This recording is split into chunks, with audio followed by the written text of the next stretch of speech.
The next big idea when we teach syntax to kids is this idea that there are these grammatical elements. We call them the building blocks of syntax. We don't refer to them as parts of speech because parts of speech is too vague and abstract, especially for little kids. So we're going to call them blocks or building blocks because each block has a function. And, you know, a quick little review. This sentence has all the grammatical building blocks in it: an interjection, a pronoun, conjunction, adjective, noun, verb, preposition, as I said, adverb. One thing I will point out here that in our Common Core state standards in the United States, which most of our states still use as the standards, we call the a determiner or an article, but it actually serves as an adjective too.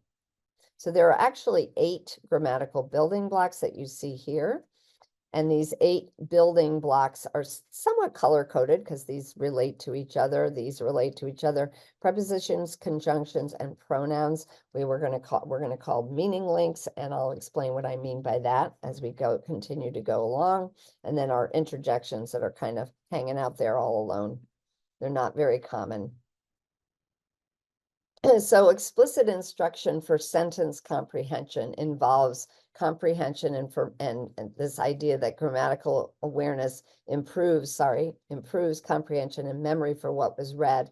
And the way that it works is that children cluster words into meaningful syntactic units. Sometimes it's a phrase, sometimes it might be a clause. If it's a short couple of word clause, then that's the syntactic unit. But the idea is that those phrases, those units are meaningful and they help build meaning, and they also support memory of what was read.